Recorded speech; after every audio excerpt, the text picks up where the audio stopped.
우리가 살고 있는 대한민국은 나름대로 사계절이 뚜렷한 나라입니다. 봄이 좀 짧고 가을도 짧아서 여름하고 겨울밖에 없는 것처럼 느껴지지만 그래도 분명히 사계절이 있는 나라고요.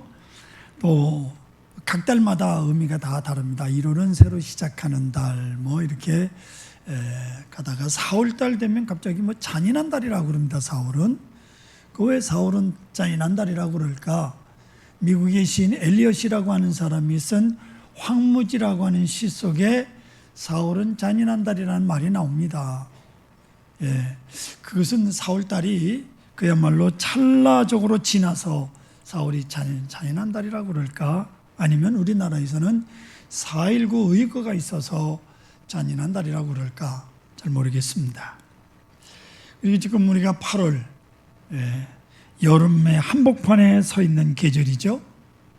빠르면 8월에 태풍도 불어옵니다. 이렇듯 다양한 계절과 특징을 가지고 있는 12달을 가진 나라가 대한민국입니다. 그러면서 우리나라는 참으로 약점이 많은 나라입니다. 우선 국토가 작아요. 땅이 너무 작습니다. 우리나라 남북한을 합쳐서 면적이 22만 1213km 제곱. 이거 굉장히 큰 것 같지만 별거 아닙니다. 그 작은 나라가 둘로 갈라져 있습니다. 그나마 남한 땅은 북한보다 좀 더 작습니다. 세계에서 제일 큰 나라가 러시아고요. 2등이 미국, 3등이 카나다, 4등이 중국. 북한은 세계 99위, 남한은 109위. 국가로 정식 국제연합에 가입된 나라가 195개국이고요. 지금 올림픽에 참여할 수 있는 나라가 206개, 그리고 월드컵에 참여하는 나라가 211개. 그러니까 아무튼 국가로 정식 인정된 나라는 195개 나라입니다. 그 중에 우리나라가 101등이에요. 크기로 따지면. 그러니까 어떻게 보면 우리나라보다 작은 나라가 물론 있죠. 자, 우리 남한이 얼마나 좁은가를 한번 비교해 볼까요? 미국의 땅 넓이가 936만 3,353km예요. 남한의 약 100배나 되는 땅입니다. 미국은 100배입니다. 저 시카고에 있는 미시간 호수라고 하는 호수입니다. 호수예요. 그런데 그 호수 속에다 남한을 집어넣으면 그냥 그 물속에 가라앉아 버리고 보이지도 않는다 그럽니다. 호수가 그만큼 커요. 그러니까 우리나라의 100배 큰 나라가 미국입니다. 캘리포니아 주 하나만 해도 남한의 4배요. 텍사스 주는 남한의 7배가 큰 나라 미국입니다. 또 남한 땅은 중국의 흑룡강성, 그러니까 우리나라 무슨 그런 흑룡강성 면적의 절반밖에 안 되는 나라가 남한 땅. 물론 우리나라보다 더 작은 땅이 있죠. 남한 땅보다 작은 나라도 있지만 우리가 얼마나 좁습니까? 이렇게 좁은 땅인데도 더 어려운 것은 우리나라 땅 가운데 70%가 산이라는 거죠. 여러분 김포에서 비행기를 타고 제주를 한번 날아가다가 비행기 밑을 한번 내려보실 기회 있으면 보세요. 그냥 내려가면서 그냥 산이야, 산. 바다를 끼고 가는데 이쪽으로 보면 다 산이라고. 거기에 그냥 마을이 옹기종기 붙어 있고요. 또 농사 짓는 땅 조금 있고 그렇다고 70%가 산이니까. 국토의 효율 가치가 아주 적은 나라입니다. 경제성이 너무나도 보잘것없는 나라. 가는 곳마다 산입니다. 그래서 길을 내려고 해도 산을 뚫어야 되기 때문에 돈이 더 드는 나라. 농사를 짓는데도 굴곡이 심해서요. 기계 용농이 어려워요. 그러니까 채산이 맞지 않아서 소규모 영농일 수밖에 없는 이런 나라. 그러니까 채산이 맞지 않습니다. 산도 산 나름이죠. 우리나라 산은요 나오는 게 별로 없어요. 그저 송이 조금 나오는데 그것도 나오는 데만 나오잖아요. 쓸데없는 나무들만 잔뜩 많아 가봐야. 좀 그런 데다가 유실수를 심어 놓으면 얼마나 좋을까. 한강변에도 좀 유실수를 심으면 좋겠다. 우리 교회 손바닥만한 땅에도 제가 노래를 합니다. 유실수를 심어라. 앵두도 있고요. 지금 대추나무를 심었는데 아직 열리진 않아. 예. 그 제가 노래를 해서 그나마 2그루인가 심었어요. 한강에 미루나무만 잔뜩 있어서 제가 서울시에다 전화했어. 왜 이 미루나무를 심었냐 그랬더니 홍수가 나서 물에 차면 그나마 제일 잘 사는 나무가 미루나무래네. 그래서 그거 심었대. 잘 삽니다. 지금 쑥쑥 자랍니다. 나중에 그거 더 크면 잘라버려야 될 텐데.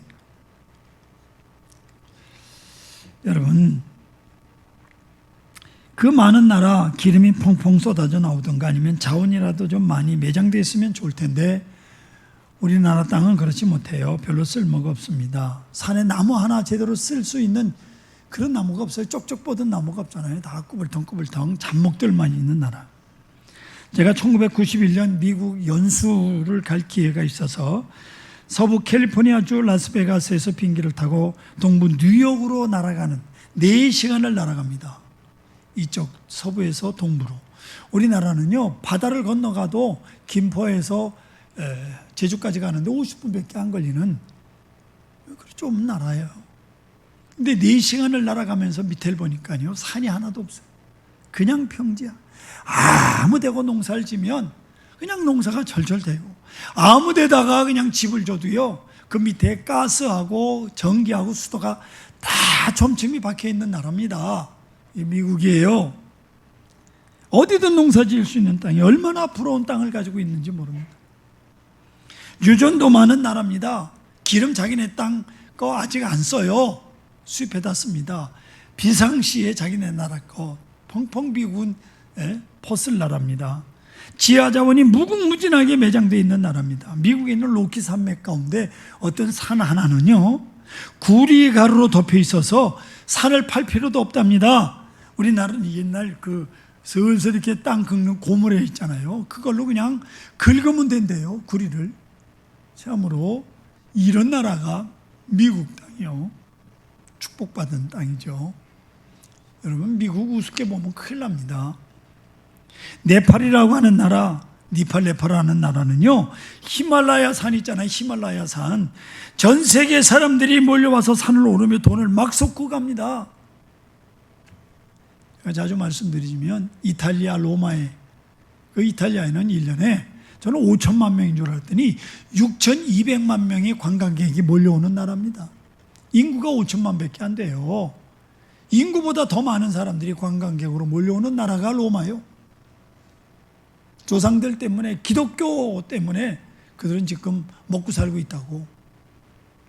그런데 우리나라 뭐 딱히 자랑할 게 있습니까? 다 허물어 버려서. 예전엔 그래도 우리나라가 자랑할 수 있는 게 한 가지 있는데 그 맑은 물이었다고요. 이제는 그 맑은 물과 공기가 다 더럽혀져서 자랑할 것이 없어요. 이런 이야기가 있습니다. 외교관들이 모여 사는 마을에 여러 외교관 자녀들이 놀다가 자기네 나라를 자랑을 하는데 그 중에 프랑스 아이가 우리나라에 세느강이 있다고. 세느강이요? 가보세요. 그걸 강이라고. 우리나라 좀 큰, 그저 뭐 개울만한데 배 타고 지나가면요 저쪽에서 이쪽에서 뭘 하고 있는지 젊은이들이 키스하고 있는 것까지 다 보여. 그걸 강이라고 자랑을 해. 헝가리 가면 다뉴브 강이 있습니다. 몇 개 나라가 걸쳐가는데 뭐 그걸 또 아름다운 강이라고 그래요. 독일에는 라인강의 기적이라고 그래서 라인강이 있다고 자랑을 합니다. 근데 우리나라 아이가 꿀릴 수는 없잖아요. 우리 외교관 자녀가 뭘 자랑을 하긴 해야 되겠는데 자랑할 건 없고 질 수는 없다고 소리쳐 외치길 우리나라에는 청계천이 있다고. 그리고 큰 소리를 뭐 청계천 무슨 자랑할 거예요. 똥물 흘러나온 곳인데 지금 그나마 개발을 해가지고 물도 끌어들여다가 그 청계천 물이 흘러가는데 근데 그 청계천 물 제가 한번 가보니까 고기가 살더라고요. 그리고 외가리가 그 고기를 잡아먹겠다고 그냥 딱 노려보고 있더라고. 참 그거 뭘 내놓고 자랑할 게 있는 나라입니다. 이 나라가. 또 다시 말씀드리지만 이 지구상에 분단된 나라는 우리나라밖에 없다고요. 이 좁은 땅도 갈라져 있죠. 작은 나라가 그나마 둘로 갈라져 있으니 무슨 힘이 있겠습니까? 그뿐만 아니라 우리나라의 결정적인 약점이 뭐냐? 전쟁의 위험이 있다는 겁니다. 지금 많은 사람들이 설마 전쟁이야 일어나겠느냐고 안일하게 생각하고 계시는데 그걸 누가 장담합니까? 예? 저 북쪽에서는 핵을 만들고 있는데 쓰려고 만들지 무슨 그 장식품으로 만들겠어요? 너무 안일하게 생각해. 이러다가 정말 전쟁이 일어나면요, 남북한 두 나라 이제 완전히 끝장이요. 옛날 6.25 전쟁과는 비교도 되지 않을 겁니다. 우리는 참으로 결정적인 약점을 가지고 있는 나라입니다. 여기 더 큰 약점이 하나 더 있습니다. 오늘날 사람들의 의식이 너무 많이 굴절되어 있다는 거죠. 나라가 어렵고 약점이 많으면 국민들의 정신이라도 살아 있어야 되고 건전해야 되는데 지금 우리나라 국민들의 정신마저 완전히 굴곡되고 삐뚤어져 있다는 게 문제입니다. 지금 우리 국민들 몇 가지 삐뚤어진 생각들이 있다고요. 정부가 아무리 얘기해도 안 믿어. 도대체 첫째가 요령주의가 있어요. 요즘 사회에는요, 거의 성실한 사람보다 수단이 좋은 사람들이 더 잘 산다고 믿고 있습니다. 그래서 사람들이 성실하게 살려는 마음보다 수단을 먼저 생각해요. 이게 소위 요령주의라는 겁니다. 사람들은 성실하게 살면 혼자만 손해본다고 믿고 있어요. 얼마나 굴절된 생각입니까? 사장 눈에 안 보이기만 하면 놀아버려. 성실하게 일할 생각 안 해. 아침에 출근해서 일하는 게 아니잖아요. 신문 보고 커피 마시고 담배 한 대 피고 이러고 있더라고 보니까. 두 번째는 변칙주의가 있어요. 사람들은 법대로 살다가는요, 손해만 본다고 믿고 있습니다. 그러니까 법이 지켜지겠어요? 무법천지죠. 다 변칙으로 다든지 그냥 그러고 살아. 세 번째가 불신풍조입니다. 세상에 믿을 사람이 어디 있습니까? 그래서 앞으로는요, 보험업계가 계속 흥황할 거다 그래요.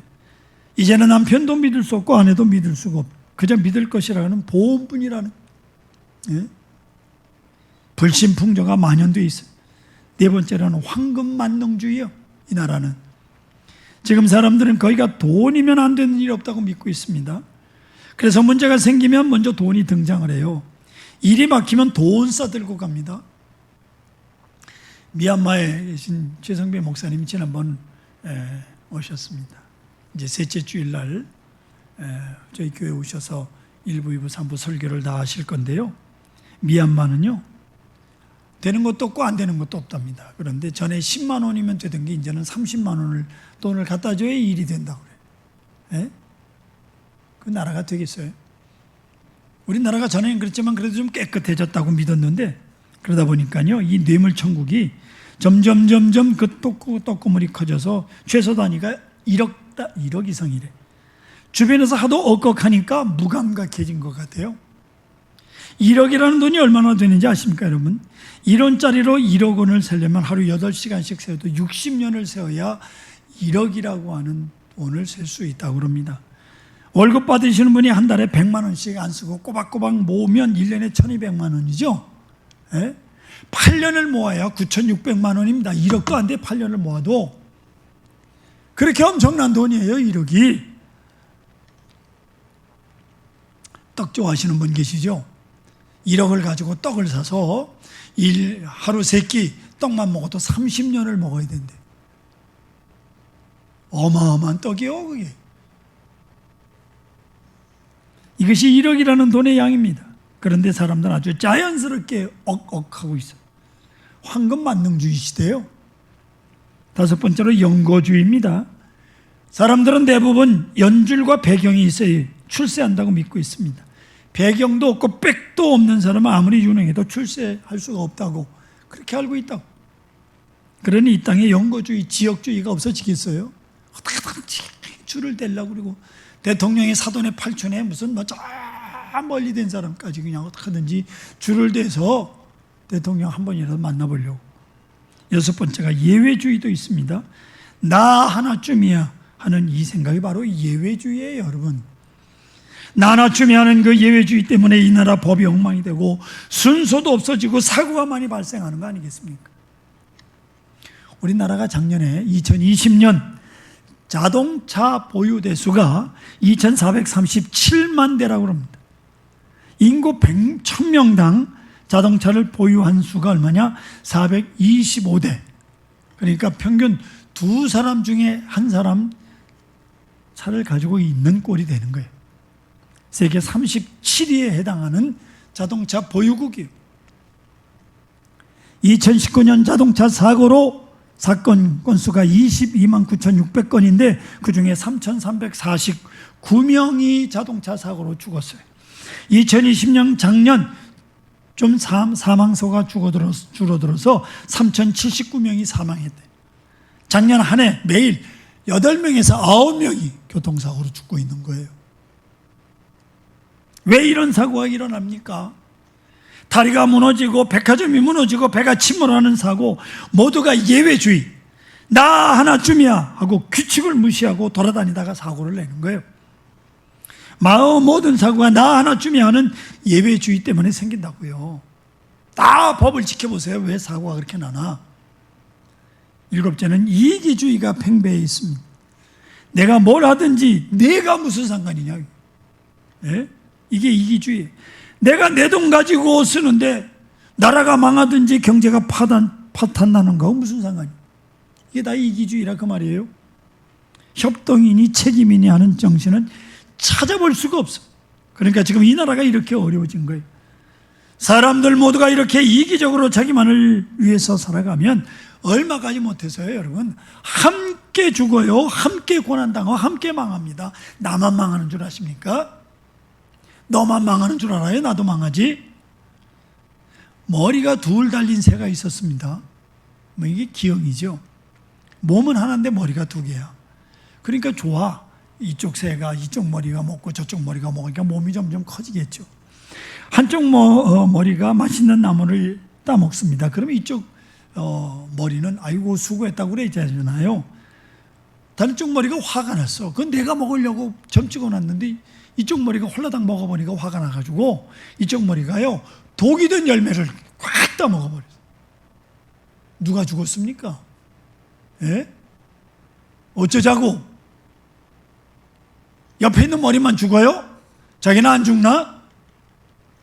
다 죽어요. 지독한 이기주의는 자기만 죽는 거 아니고 함께 죽는, 모두 함께 불행해지는 거예요. 오늘 이 시대에 우리 보세요.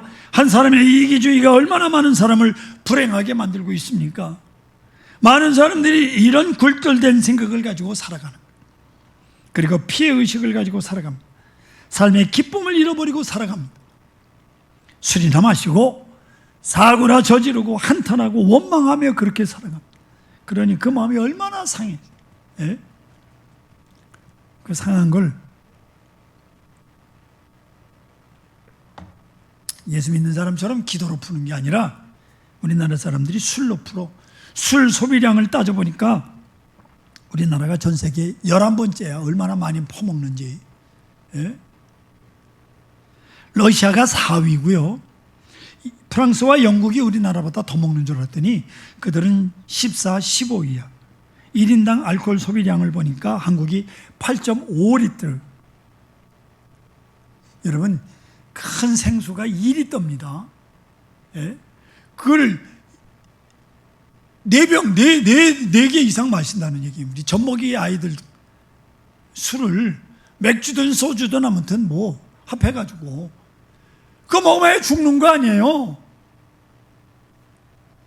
일본이 7.2리터, 터키는 1.4리터, 오스트리아가 12.2리터. 2016년 기준으로 한국 남성 100명 중 술에 관련된 질병으로 12명이 죽어요. 12명. 이거 참, 뭐 간 뭐 이런 거 암으로 죽는 거 아니에요. 전 세계적으로 술로 인한 사망자 수가 1년에 매년 300만 명이 죽는다고 그래요. 1분에 6명 정도가 술로 인해서 사망을 한다고 그래요. 어떤 사람이 우리나라 먹은 소주병을 쭉 세어보니까 어마어마해. 뭐 제가 다 말도 못하게. 지구를 몇 바퀴 돌고도 남는 거예요. 요즘 뭐 코로나 시대 때 모여서 술을 마시지 못해서 집에서 혼자 마시는 관계로 술 소비가 조금 줄었다고 그럽니다. 하지만 우리나라가 아시아에서 1위예요. 뭘 1등 못하라 해가지고 그걸로 1등을 하고 앉았어요. 이런 대한민국이 국내적으로나 국제적으로 경쟁에서 이길 수 있습니까? 맨날 술 퍼마시는데. 이게 우리나라의 큰 약점이요. 알아야 돼. 그렇다고 우리나라가 이런 약점만 있느냐? 너무 우울한 얘기만 했는데 우리나라가 원래는 장점이 많은 민족입니다. 우리 민족은요, 얼마나 부지런한 민족인지 모릅니다. 새벽에 새소리에 잠을 깨서 이슬을 털고 다니며 일을 했던 부지런한 민족. 해가 져야 집으로 돌아오는, 지금도 새벽 일찍이 어둠이 채가시기 전에 출근하는 세계에서 유례없는 부지런한 민족입니다. 얼마나 좋은 장점을 가지고 있는 민족입니까? 그런데 오늘날 와서 젊은이들이 힘든 일을 안 하려고 하잖아요. 새파란 젊은이들이 서비스 업종에서 심부름이나 하고 앉았고, 배달이나 하고 앉았고, 술이나 따르고 앉았고, 맨 아르바이트만 하고 앉았어요. 기술을 배우려고 하잖아. 어려운 걸 배우려고 하잖아. 일 안 하려고 해. 모두가 자신의 앞날이나 미래는 생각하지 않고 오늘만 손쉽게 살아보려는 생각들로 가득 차 있어요. 이게 문제예요. 옛날에 그 근면정신을 빨리 되찾아야 돼. 부모들이 자식들에게 일하는 것을 가르쳐야 돼요. 정치인들도 생각을 바꿔야 됩니다. 왜 일하지 않는 청년들에게 거저 돈을 줘요? 그게 지 돈이야? 다 국민들의 세금인데 생색내고 앉았잖아요. 일거리를 만들어 줘야지, 일거리를. 그러니 이래요. 젊은이들이 안 하지. 또 우리 민족은 예로부터 정직한 민족이었습니다. 옛날 시골에 사신 분들은 아시겠지만 대문 굳게 잠그고 사는 집이 어디 있습니까? 어느 집은 울타리도 없어. 마당 지나면 터거지에 올라서고 툇마루가 나와. 그리고 문이야. 뭐 그러고들 그냥 밤에 잔다고요. 걸고 자는 게 어디 있어요. 그랬던 세상이 오늘에 와서는 무서운 세상이 돼서 문에 잠금 장치를 위에서부터 따그닥 두 개, 세 개 막. 에셀 집사님 집에 잠금 장치 몇 개예요? 하나밖에 없어요? 아멘. 우리 집엔 두 개더라고. 하나 잠그고 위에 이렇게 거는 거 있더라고.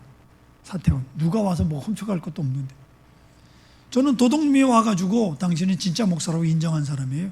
돈이 한 푼도 없으니까. 예? 도둑놈한테 인정받은 목사인데 교인들이 인정을 안 하네, 이게. 예? 여러분, 오늘 대부분의 평범한 일반 시민들은 여전히 정직합니다. 그 우리 민족이 가진 큰 장점이에요. 지난 월요일 저녁을 먹고 집사람하고 한강에 운동을 나갔다가 돌아오는데 어떤 여자분이 자전거를 타고 가다가 그냥 슬그머니 하고 넘어져. 몸개그 하는 줄 알아서 그냥 넘어져. 아무도 거기 걸리적거리는 사람도 없고 뭐 걸릴 게 없는데 운전 미숙인지 그렇게 넘어져 있으니까 뛰어가던 청년 하나가 휙 하고 돌아가가지고 어디 다친 데 없느냐고 묻고, 또 뒤에 자전거 타고 오던 사람도 내려서 자기 자전거 팽개치고 물어보고 뭐 그래요. 이 여자분이 얼마나 머쓱하겠어요. 창피도 하고. 그러니까 그냥 아이고 괜찮다고 하고 넘어진 여성이 자전거를 타고 그냥 갑니다. 또 두 사람도 그냥 가요. 저하고 집사람은 뭐 좀 심하게 다쳤으면 119에 전화라도 하려고 기다리는데 그냥 뭐 이 소문도 없이 일이 다 끝나버렸어요. 내일처럼 안부를 물어보고 도울 일이 없는지 살피는 모습을 보았다고요. 언젠가 자동차 바퀴에 사람이 깔린 현장을 지나가던 여학생들이 우르륵 달려들고 주변에 시민들이 달려들어서 차를 들어올리고 사고당한 사람을 구해내는 장면을 텔레비전을 통해서 보았어요. 여러분 보셨잖아요. 아직도 살아있는 양심들이 이 땅에 있습니다. 아주 오래전에 국제적으로 나라의 정직성을 살피는 실험 결과 리더스 다이제스트에 실린 글이 있습니다. 10달러짜리와 20달러짜리 지폐를 지갑에 놓고 여러 나라 여러 도시에 이렇게 떨어뜨렸어요. 그게 얼마나 회수되는가를 조사했는데, 그랬더니 10개를 떨어뜨렸는데 그 중에 9개가 회수된 나라가 싱가포르라는 나라입니다. 아시아에서 정직한 나라 1위 싱가포르. 여러분, 믿기지 않는 사실이 있습니다. 2위가 어딘지 아십니까? 인천입니다. 10개 중에 8개가 회수됐어요. 그럼 여러분들이 살고 계시는 서울은 어떻습니까? 10개 중에 6개가 회수되어서 아시아에서 정직한 도시 4위를 차지한 나라가 서울 도시가 자랑스럽습니다. 여러분 4위의 도시에서 살고 계십니다. 그런데 특이한 것은 사람들이 잃어버린 지갑을 들고 파출소를 찾아갈 때 그냥 두고 간대요. 한국 사람들한테 아무 말 없이 이거 주운 거라고, 주인 찾아주라고. 그런데 미국 사람들, 미국인들은 찾아주면서 파출소에 맡기면서 사례금을 달라고 10명 중 7명이 요구를 하더랍니다. 이렇듯 우리 시민들은요, 정직하고 참 좋은 민족입니다. 단지 정치인들과 지도자들이 좀 더 정직하고 사명감을 가지고 나라를 지도하신다면 이 나라는 얼마든지 소망이 있는 나라가 될 것입니다. 더구나 우리나라가 더 소망이 있는 것은 1000만 명이 되는 크리스찬이 있다는 사실입니다. 할렐루야. 그리스도인들이 아무리 제9시를 못한다고 해도 그리스도인들이 도둑질하고 사기를 치고 그러게 하겠습니까? 그리스도인들이 평상시에는 별로 나타나지 않고 표가 나지 않지만 위기 때가 되면 유감없이 그 진가를 발휘하는 것이 신앙인들의 생리요. 그래서 신앙인은 언제나 나라가 어렵고 혼란스러울 때 제 몫을 다합니다. 저는 목사지만 자금의 코로나 사태를 보면서 오히려 국가가 예배를 못 드리게 통제할 것이 아니라 교회에게 기도를 부탁해야 돼요. 아멘. 그저 교회 모여서 기도해달라고, 이 코로나를 이기게 해달라고 그래야지 예배 못 드리게 인원수 제한하고 이게 국가가 할 일이요? 안 되는 거예요. 역사를 되짚어 보십시다. 일제 36년 동안 그래도 그 시대 가장 용기 있게 사람들 앞에 나섰던 사람들이 그리스도인이라고. 철벽 같은 일본의 권세 앞에 항거했던 많은 사람들이 그리스도인이. 일본 총독부가 발표한 당시 구속자 수를 보니까 기독교인이 2200명, 일반인이 1550명. 여러분, 저기 기독교 일제시대 때 기독교인들이 이렇게 많지 않았어요. 그런데 구속자 수가 일반인보다 더 많았다고. 아시겠어요? 지도를 펴놓고 독립운동이 일어난 곳에 점을 찍고 또 다른 지도 교회가 있는 곳에 점을 찍어서 두 종이를 딱 합쳐놓으면 두 종이 점이 일치한다는 거예요. 교회가 있는 곳에 독립운동이 일어났다 그 말이에요. 크리스찬들이 나를 위해서 기도할 뿐만 아니라 실천했어요, 몸으로. 우리 노예 연세대학교에서 박사학위 받은 논문에 어떤 목사님 논문을 보니까 전에도 말씀드렸지만 순교자가 호남하고 영남하고 어느 쪽이 많느냐? 호남 쪽이 더 많아요. 호남 분들은 예의시장하고 그냥 죽으면 죽지하고 순교자가 많은데 영남 사람들은 살살 피해. 안 죽어. 그리고 4대 5대 장로 집안이 제일 많아. 영남이 훨씬 많아. 호남 다 죽어가지고 순교해가지고 3대 4대 못 내려가. 예? 다일진인가 봐, 호남 분들이. 많이 돌아가셨어요. 훨씬 많아요. 순교지를 찾아가 보면. 아시겠습니까? 그리스도인들은 그렇게 유사시에 강하고 위기 때 강한 사람. 아멘. 우리 그리스도인들이 사랑하는 성도 여러분, 오늘이 얼마나 위기의 때입니까? 이런 때에 가장 나타나야 될 사람들은 우리 그리스도인들이라고요. 우리 신앙인들은 이 위기의 때를 지혜롭게 잘 넘기는데 누구보다도 앞장서야죠. 예배와 기도, 이것은 신앙인들의 생명이. 위기는 곧 기회라는 말이 있습니다. 실패 다음에는 성공할 차례라는 말도 있습니다. 위기 때 때로 사람들로 하여금 새로운 눈을 뜨게 해주잖아요, 위기가. 그리고 고난은 사람들에게 생생한 교훈을 주기도 합니다. 그래서 위기의 때는 사람들이 생각도 하지 못했던 새로운 길이 열리고 방법이 개척되고 만들어지는 새로운 기회가 되는 거예요. 오늘 본문 읽은 성경 말씀 71절 보십시오.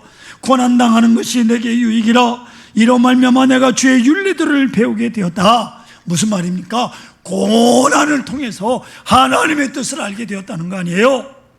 고난은 때로 사람으로 하여금 정신을 차리게 하고 생활을 일신시키기도 합니다. 오늘 우리에게 주어진 이 어려움들이 우리 국민들로 하여금 깨닫게 하고 정신을 차리게 해서 전화위복이 된다고 하면 얼마나 다양한 일이겠습니까? 그동안 우리는 얼마나 자만했고 무분별했습니까? 무분별한 삶은 언제나 이 같은 시행착오를 걸치게 되어 있습니다. 그런 동안에 삶의 방향이 수정이 되고 바로 잡혀서 또 다른 도약을 만들어내는 거예요. 그래서 실패는 더 좋은 발전을 가져올 수 있는 아주 좋은 기회가 될 수 있습니다. 이럴 때 우리 국민들이 새로운 각오로 거듭나기만 한다면 오히려 이 어려움, 더 든든한 나라를 만들어 나갈 수 있는 아주 좋은 기회가 될 줄로 믿습니다. 아멘. 또한 우리 그리스도인들에게는 이번 코로나 사태로 인해서 나 자신의 신앙도 점검해보고 또한 더 많이 기도하는 시간이 되어야 될 줄로 믿습니다. 이 위기가 곧 새로운 기회요, 새로운 신앙을 확립하는 기회인 겁니다. 하나님은 우리 민족을 사랑하시기 때문에 오늘 이 같은 시련들이 내일의 유익으로 발전되도록 축복해 주실 것을 믿습니다. 믿고 나가십시다. 할렐루야. 주여 이 민족을 도우소서. 주여 한국교회와 세계 교회들을 바로 세워 주시옵소서. 아멘.